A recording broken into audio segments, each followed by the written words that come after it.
Pessoal, boa noite, tudo bem?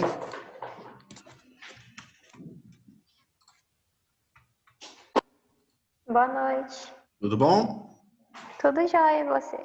Tudo jóia. Deu uma demorada para entrar aqui, meu Zoom por algum motivo não estava querendo abrir, mas agora está tudo certo. Deram uma olhadinha no material que eu deixei para vocês? Deu tempo? Já estão estudando para as provas? Na Não próxima deu tempo semana, ainda não. na próxima semana já deve começar a prova de vocês, né? Imagino que Começa. sim. Bom, olha só. A nossa aula de hoje de Química Inorgânica é uma continuação. A gente está estudando reação, né? Estamos estudando as reações químicas, equações, estequiometria. E hoje nós vamos ver reações em solução aquosa e reações de precipitação. Na próxima aula a gente vê reações ácido-base e reações de oxirredução. As reações de oxirredução, como eu falei com vocês, vão dar suporte para a gente estudar aquela parte de estequiometria que depende do balanceamento de óxido-redução, ok? Hoje nós vamos estudar os slides que eu deixei para vocês aí na segunda-feira. E por um acaso são duas unidades. A unidade que foi, provavelmente vocês viram, né? Eu até falei com vocês, vocês tiveram duas unidades liberadas no mesmo dia. Se não me engano, foi o dia 1º de setembro. E hoje nós vamos ver duas unidades do SAGA, que é a unidade de reações em solução aquosa e a unidade de reações de precipitação. Precipitação é pouca coisa, tá?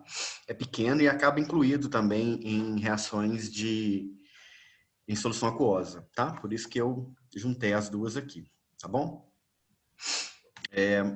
As atividades, como anda a elaboração aí das atividades? Conseguiram? Tá tudo certinho? Muito cálculo? Nada Eu muito. achei um pouquinho complicada. É cálculo, né? Mas eu imaginei que vocês pudessem, às vezes, ter um pouco de dificuldade, por ser a primeira vez que vocês lidam assim, com cálculos químicos.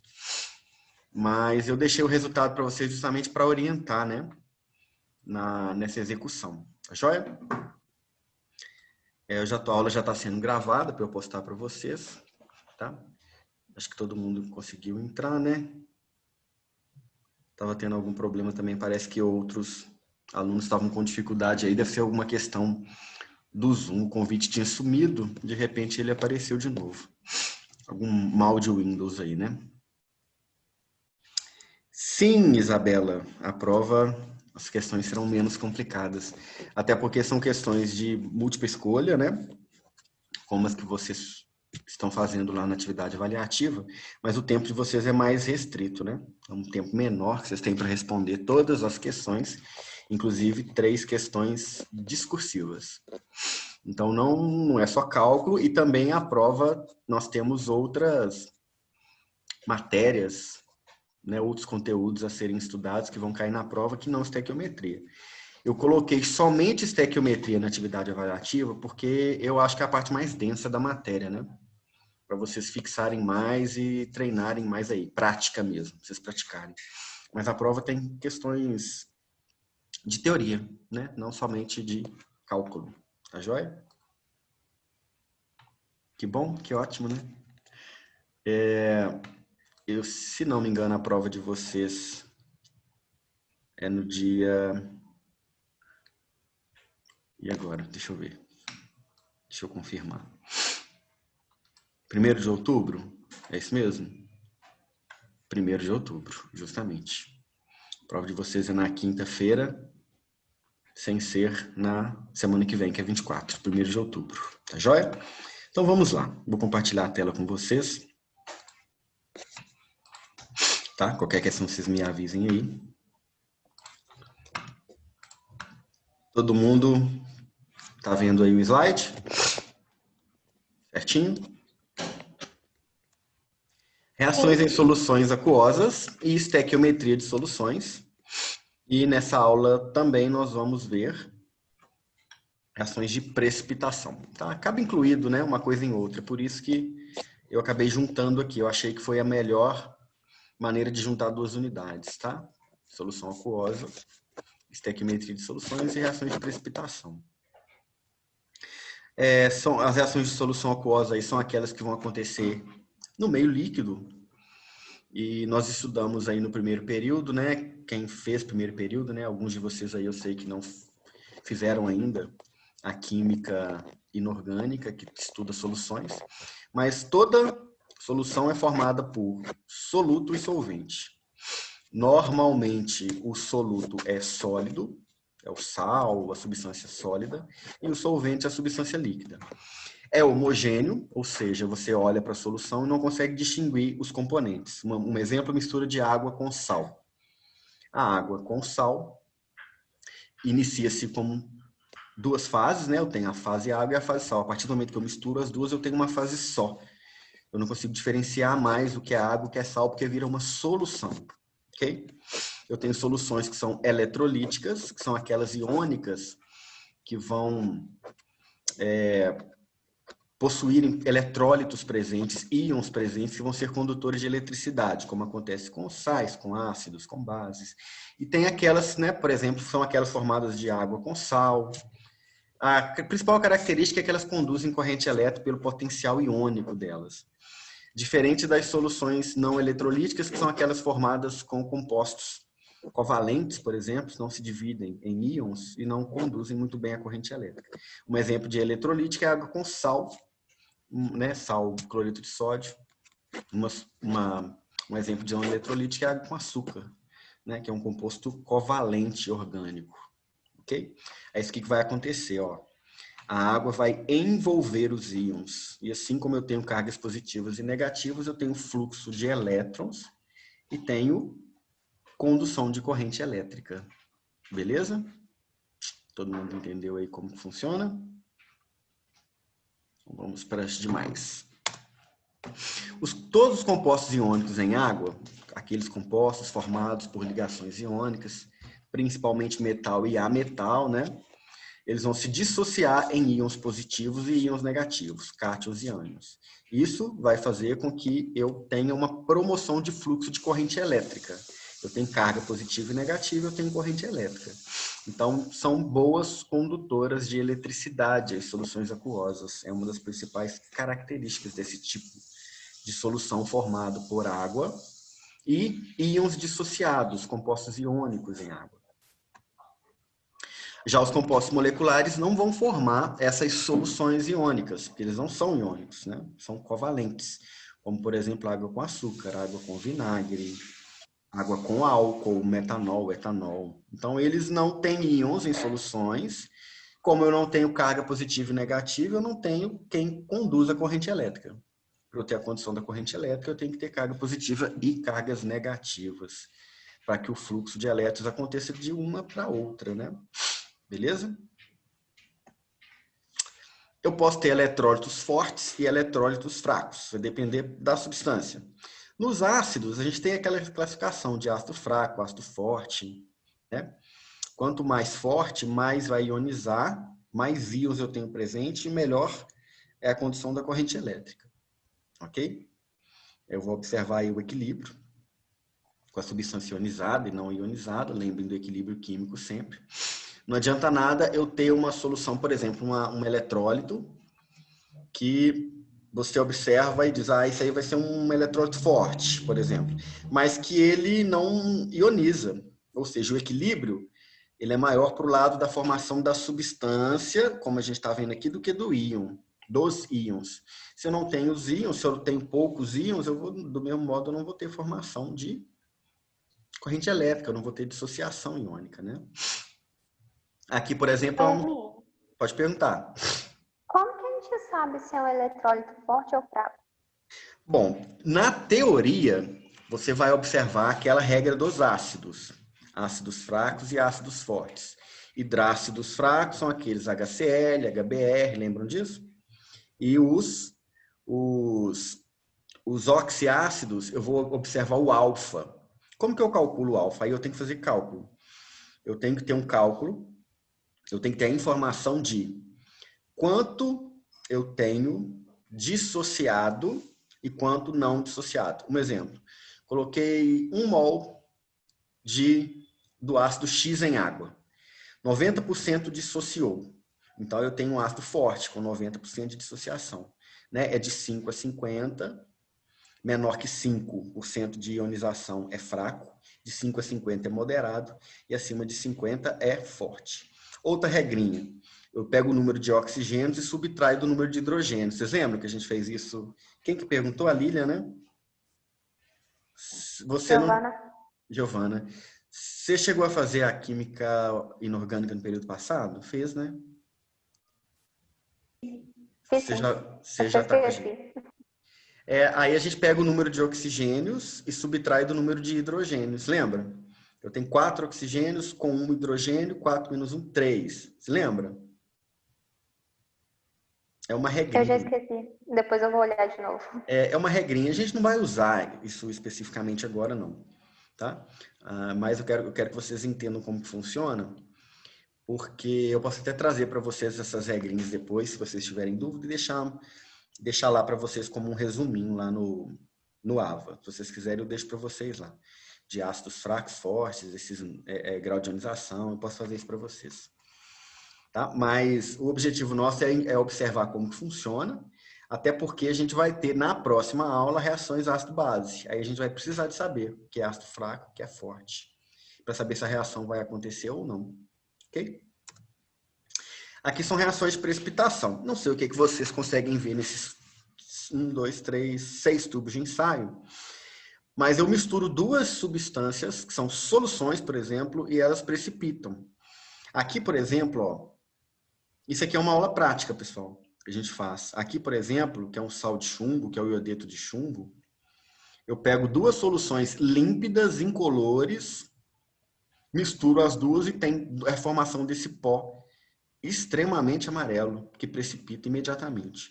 Pode ser precipitado branco, aqui eu tenho precipitado azul, rosa, verde, tá vendo? Imagine que você tem 2 líquidos transparentes, solução, você mistura os 2 e imediatamente você tem a formação de um sal que não vai ser solúvel e que vai precipitar de uma cor totalmente diferente da que você iniciou. Por exemplo, o sal amarelo do iodeto de chumbo. Quando a gente faz toxicologia, a gente olha assim a intoxicação por chumbo. Coleta a urina, ou pode fazer no sangue, mas normalmente a gente faz a coleta na urina, ou órgão, dependendo, né, se for uma intoxicação a longo prazo, pega o fígado, por exemplo, cozinha o fígado, pensa que você pode fazer isso com um cadáver, né? Uma análise forense. Pega, ele vai extrair o chumbo, se tiver intoxicação, e aí você reage, faz a reação, e aí há essa formação desse precipitado em pequena quantidade, mas você já indica intoxicação por chumbo. Okay? Que o chumbo em pequenas quantidades ele é tóxico, né? Ok? Assim que funciona. As reações de precipitação, regra de solubilidade, a gente vai ter que observar que nós temos aí compostos iônicos solúveis e compostos iônicos insolúveis. Olha só. E eu tenho NO3, normalmente é solúvel, não tem exceção. Estão vendo? Cl, Br e cloreto, brometo e iodeto, que são os da família 7A, quase todos são solúveis, tirando prata, chumbo e mercúrio. Os sais, né? Sulfato, a mesma coisa, tirando prata, chumbo, bário e estrôncio, tá vendo? Então eu posso perguntar para vocês, o que acontece se eu colocar o iodeto de prata em água? Você vai olhar aqui, iodeto de prata, ele é insolúvel. Os iodetos são solúveis, mas o iodeto de prata é insolúvel. Entenderam como usar essa tabelinha? Compreenderam? Sim, né? E aqui é a mesma coisa, eu tenho os insolúveis, mas a exceção à regra são aquelas que são solúveis. Okay? É o contrário, né? Do que a gente tinha visto. Opa. As reações de dupla troca, que acontecem na precipitação, são as responsáveis, muitas vezes, pela formação do precipitado. Quando eu substituo, ó, eu tenho, imagina, esse composto AX como solução incolor e o BY como solução incolor também. Quando eu reajo às duas, coloco as duas em contato, eu tenho a formação de dois compostos novos e essa dupla troca muitas vezes acaba criando um dos produtos, uma das substâncias de produto que é insolúvel, forma-se um precipitado, ou pode formar um gás, né? Mas aqui nesse caso, a gente tem principalmente a formação de um sólido insolúvel. Eu posso ter um gás insolúvel também, né? Fica as bolinhas ali, você vê as bolhas que não solubilizaram. Mas normalmente, para observação, mais fácil a gente observar a olho nu a formação do precipitado sólido. Principalmente porque ele destoa, né? A solução é incolor. A partir do momento que forma um precipitado, ele destoa da solução. E principalmente quando é colorido. Pode ser verde, pode ser azul, como os de cobre, pode ser prata, como os de chumbo. São reações interessantes da gente fazer na prática e observar. As equações iônicas, eu tenho a equação iônica para realçar a reação entre os íons, observando, né, quais os íons que são presentes e qual vai reagir com qual. Aqui, por exemplo, ó, HCl mais NaOH formando H2O e NaCl. Isso aqui não é propriamente uma reação de precipitação, porque isso aqui é uma reação ácido-base. Mas só para vocês observarem que ó, eu posso separar H+ com Cl-, vai ser uma reação em solução aquosa. Na mais OH-, formando Na+ e Cl- e água. Entenderam? Eu separo os íons que estão presentes e faço a reação do positivo de um com o negativo do outro. O H que é positivo de um com o OH que é negativo do outro. O Na+ que é positivo de um com o Cl- que é o negativo do outro. Então eu vou ter Na mais Cl- formando NaCl. H+ com OH- formando água, H2O. E essa é a reação aqui simplificada. Joia? É uma equação simples aí, né? Sem muito segredo. Observem. São duas soluções límpidas, incolores, que se misturam. Está aqui para vocês verem. Uma é a solução de Ki, que é o iodeto de potássio, e a outra é do nitrato de chumbo.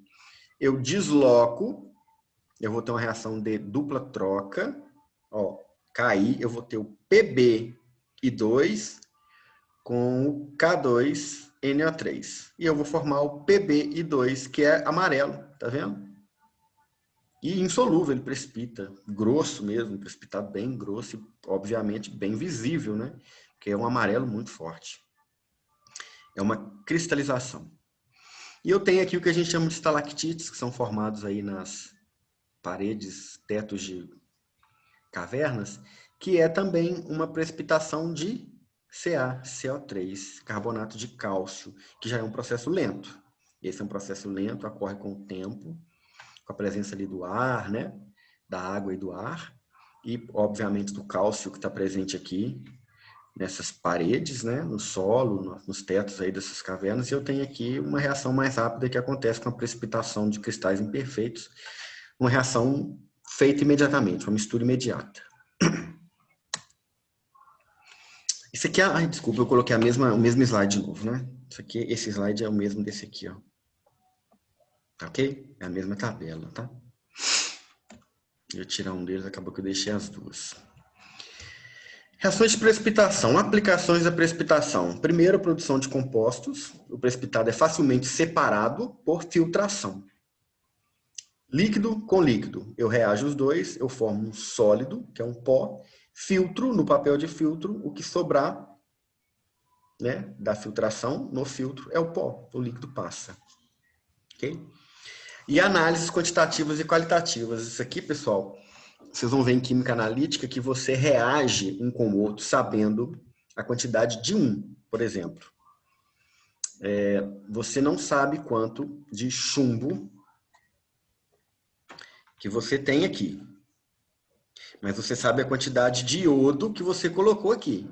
Então, pela quantidade formada de pó, você sabe quanto você gastou, vamos dizer assim, de chumbo para reagir com a quantidade de iodo que você colocou. Entenderam?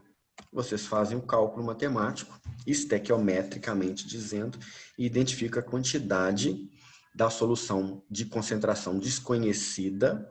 Você reagiu com a solução, quantidade conhecida e concentração conhecida. Deu para entender? Ou não? Deu? Beleza.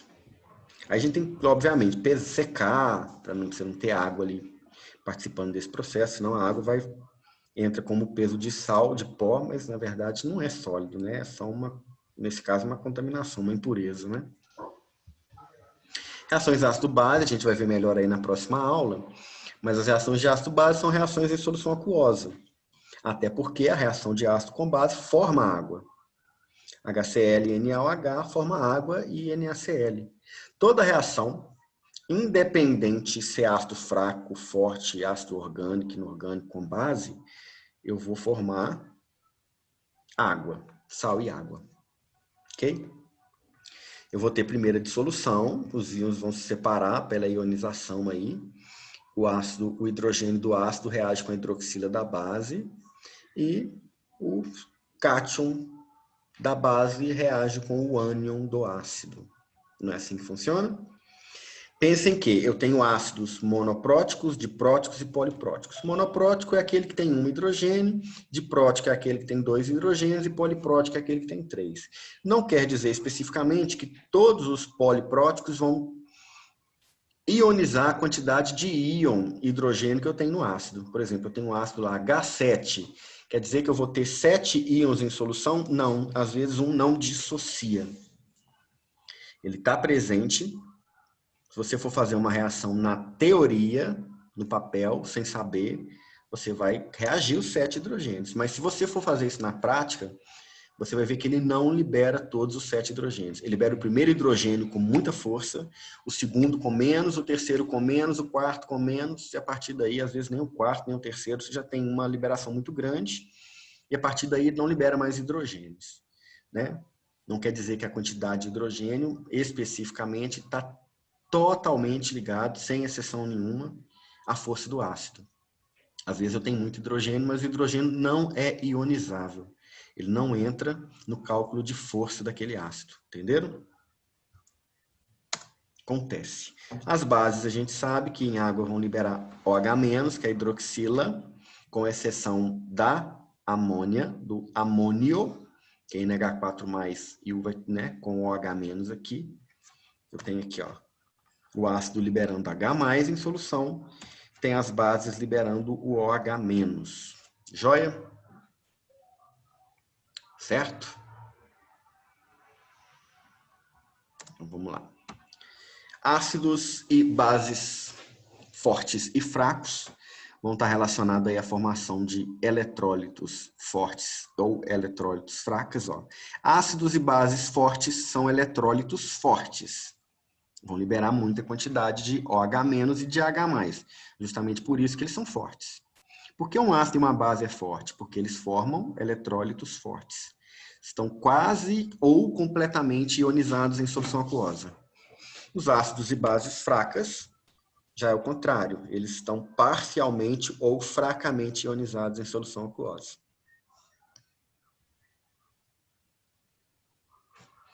Identificação de eletrólitos fortes e fracos. Iônico e solúvel em água, eletrólito forte, provavelmente.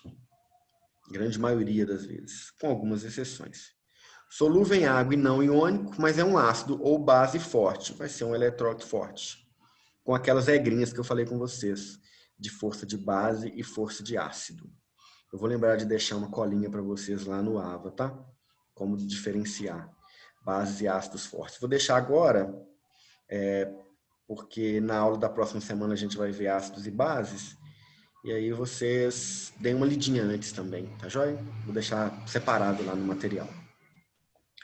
Solúvel em água e não iônico, e ácido ou base fraca, eletrólito fraco. Caso contrário, o composto provavelmente não é um eletrólito. Ou ele é iônico e solúvel em água, ou ele é solúvel em água e não iônico, mas é um ácido ou base forte, ou solúvel em água e não iônico, mas é um ácido ou base fraca. Caso contrário, ele é não eletrólito. Identificando eletrólitos fortes e fracos aí através do comportamento eletrolítico. Então vamos lá, comportamento desses elétrons, desses compostos aí iônicos, insolúveis, moleculares, vamos ver como é que vai funcionar. Eletrólito forte, eletrólito fraco, não eletrólito. Iônico e molecular. Iônico é um eletrólito forte? Todos são.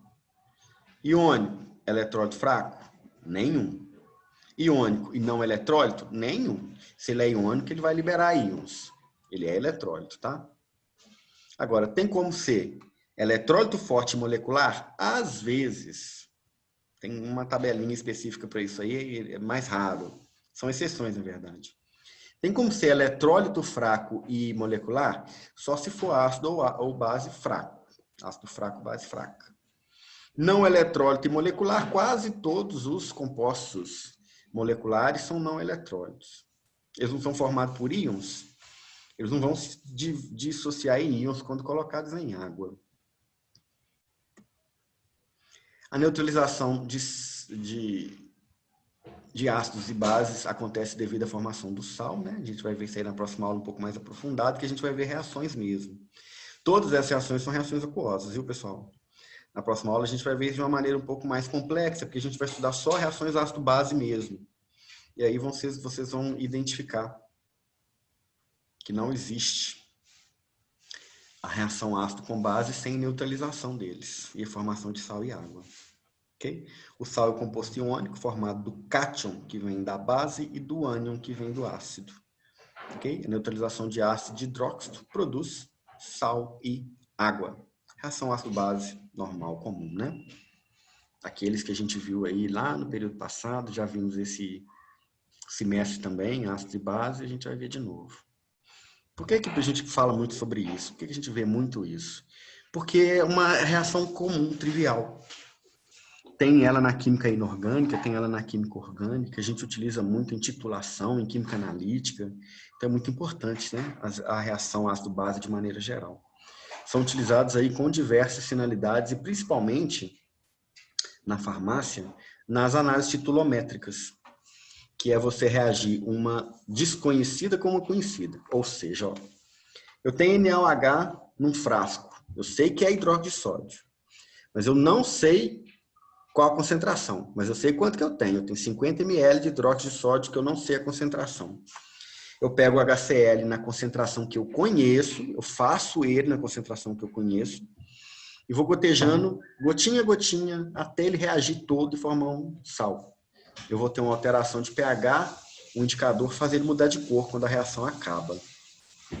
Isso é uma técnica chamada de titulação ou titulometria, que vocês vão fazer muitas centenas de vezes no curso de farmácia.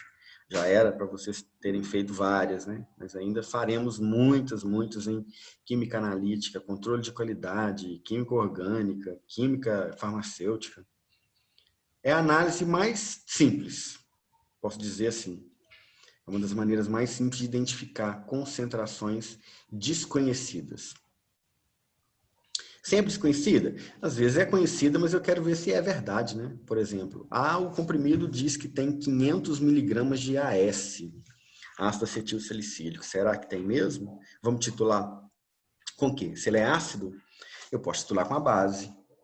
Aí eu titulo com a base e vejo se realmente tem a concentração nominal que a indústria está falando que tem. Se não, é uma falsificação, adulteração, impureza, um desvio de qualidade. No mínimo, é um desvio de qualidade. Se fala que tem 500 miligramas e não tem, dentro da... Claro que você tem uma porcentagem de erro pequena, que pode ter. Se está acima ou abaixo daquilo ali, é um desvio de qualidade. Principalmente se tratando de medicamentos, né? Nós não permitimos, no controle de qualidade farmacêutico, que a gente tenha grandes alterações de concentração. Mas não é só para medicamento, a gente faz isso para alimento também. Quanto que eu tenho de lactose no leite? Quanto que eu tenho de ácido acético no vinagre? Sabe, esse tipo de análise de identificação aí de substâncias, né? Quanto que eu tenho de açúcar ali naquele doce? Quanto que eu tenho de substância X? Quanto que eu tenho de tanino no vinho? Quanto que eu tenho de cafeína no café, de teobromina no chocolate. São análises, os de alimento, de farmácia, é chamada análise, é controle de qualidade de medicamento mesmo, análise de medicamento. De alimento a gente chama de bromatologia, análise bromatológica, quando é alimento, né? Aqui um exemplo para vocês, conformação de gás. Esse gás é solúvel ou insolúvel? O gás carbônico tem uma pequena solubilidade. E a solubilidade dos gases, ele aumenta com a diminuição da temperatura. Claro que vocês sabem disso. Se você olhar um refrigerante, o gás vai estar solúvel quando o refrigerante está gelado. Se você deixar o refrigerante esquentar, o gás vai embora, porque ele perde a solubilidade. Então, o gás carbônico, dependendo da temperatura, se for temperatura baixa, ele é mais solúvel. Se for temperatura alta, ele é insolúvel. Oxidação e redução, só um exemplo para vocês aqui, em solução aquosa, né? Ó. Mas vocês vão observar que a oxidação e redução é um pouco mais complexa, a gente tem uma aula só para isso. Quero que vocês lembrem que eu tenho perda e ganho de elétrons, agente redutor e agente oxidante, substância que oxida, substância que reduz. Por que eu trouxe isso hoje, então? Se eu vou falar disso depois. Porque essa é muito comum de acontecer em solução aquosa. Acontece muito, a gente faz muito. Por exemplo, pilhas, galvanização. São reações de óxido, são feitas, claro que de forma intencional, com alguma utilidade industrial, farmacêutica. Vocês sabem que se vocês jogarem muita água aí no metal, ele vai acabar oxidando, o que a gente chama de ferrugem, né? Lembrem disso aqui, agente redutor, agente oxidante. O agente redutor transfere seus elétrons, né? O agente redutor, ele oxida e transfere seus elétrons por que vai ser reduzido, né? Ele vai oxidar, agente oxidante vai reduzir. Beleza? Voltamos nisso depois. A substância que oxida perde elétrons, a substância que reduz ganha elétrons. Aqui oxida é o agente redutor, aqui reduz é o agente oxidante. O número de oxidação, eu vou fazer uma outra coisa também. Vou deixar uma colinha para vocês de novo sobre o número de oxidação. Tabela 1A, família 1A, família 2A, família 3A, NOx fixos, 3A, 5A, 6A, 7A. Tá joia?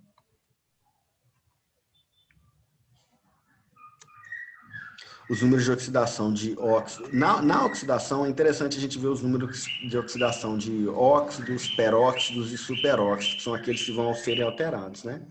Como a gente falou lá na nossa aula de óxidos, nas primeiras aulas, né, de compostos inorgânicos aí desse semestre. Oxidação de metais por ácidos e sais. Tem oxidação de metal por água, tem oxidação de metal aqui por óxido, por ácidos, oxidação de metal por sais, ok? A série de reatividade, a série de atividade eu vou deixar para vocês verem lá, que ela fala sobre a reatividade. Atividade ou reatividade, né? Que é qual elemento químico, qual íon vai reagir primeiro dentro de uma sequência de afinidades químicas. Qual elemento químico reage com maior facilidade do que o outro. A gente usa isso, por exemplo, para fazer metal de sacrifício.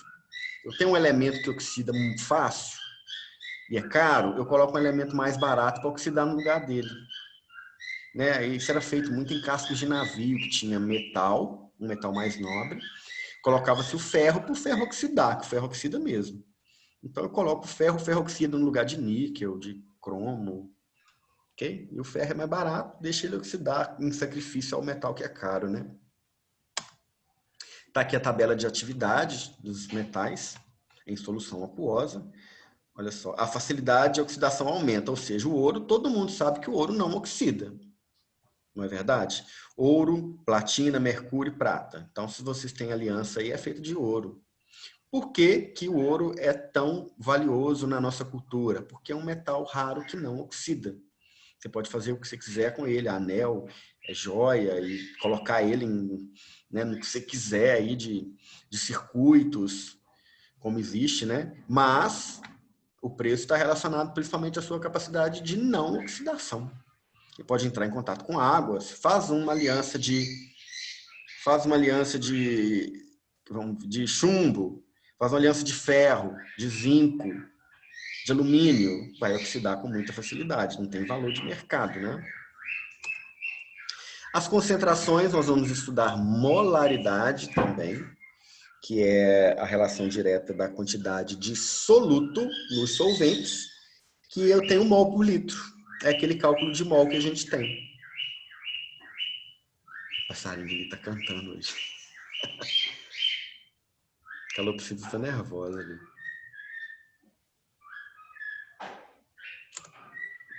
Como que a gente calcula?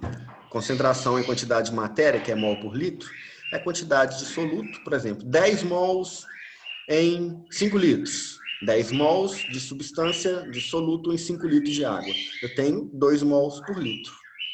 Normalmente a gente trabalha com soluções de laboratório de 0,1, 0,5, concentrações menores, né? Mol por litro, tá, pessoal? A unidade que a gente acaba usando. Tem grama. Alguém fez alguma pergunta aqui. Tem grama por litro, mas a gente usa mesmo em mol por litro.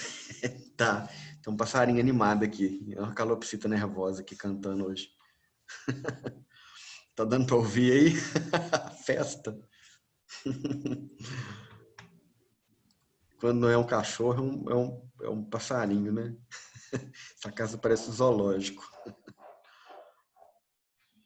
Ok? Nós vamos usar mol por litro, tá? Mol por litro. Temos título, temos grama por litro, mas a gente trabalha com mol por litro, que é a unidade de matéria mais utilizada em química, tá joia? Ok? Tem que transformar, né? Massa em mol por litro. Isso aqui a gente vai ver nos cálculos como que isso aqui funciona, tá joia? Fazer o cálculo com vocês aí, mas nas próximas matérias, tá? Nas próximas unidades, a questão da estequiometria. Aqui um exemplo de titulação, só para vocês verem, ó. Nós temos isso aqui a gente chegou a ver, né? Suporte com garra, a bureta e o Erlenmeyer. No Erlenmeyer tem a solução desconhecida, na bureta tem a solução de concentração conhecida. Eu vou pingando gota a gota até mudar de cor. Quando mudar de cor, eu vejo quanto que eu usei aqui, ó, quantos ml. E aí eu faço um cálculo estequiométrico, tá? Chamado de titulação. Queremos saber qual a concentração desconhecida da substância cis que eu coloquei ali. Ok? Aí a gente faz o cálculo, tá? Não é uma coisa para a gente ficar estudando muito em teoria, porque o negócio é fazer o cálculo na prática, gotejar, calcular e ver o resultado final. Joia? Beleza? Pessoal, alguma dúvida por enquanto? Eu acho que essa parte de titulação, principalmente aqui, nós vamos trabalhar isso melhor nas aulas práticas, tá? Só falei porque a gente está falando de solução aquosa, de reação ácido-base, mas nós vamos trabalhar melhor nas aulas práticas. Na próxima aula tem algumas questões. Na aula de reações ácido-base, tem algumas questões para vocês entenderem como faz. Mas quando é estequiometria 1 para 1, assim, ó, 1 HCl para 1 NaOH, é uma multiplicação simples e direta. C1V1 igual C2V2, ponto, final. A gente usa até uma formulazinha simples, tá? Mas é uma coisa que a gente vai fazer aí na próxima aula. Alguma dúvida? Encerramos por aqui. Querem fazer alguma pergunta? Ou tá tudo bem por hoje? Joia? Então tá certo. Então aguardo vocês aí na próxima aula. Próxima semana a gente tem aula ainda. Tem aula na semana de prova, viu, pessoal? No período passado as provas eram somente prova, nas semanas, mas essas duas semanas, aí, os próximos 15 dias de aula que a gente vai ter prova, vocês vão continuar tendo aula normal, tá? Fui comunicado hoje, perguntei a Lidiane para saber da programação. Ela me disse que tem aula no horário de aula e a prova no horário da aula aí da disciplina. Joia? Então, um grande abraço para vocês. Qualquer dúvida, tá? Vocês me comuniquem aí. Espero vocês na próxima semana, tá joia? Um grande abraço aí. Até mais. Boa noite. Boa noite. Boa noite. Boa noite.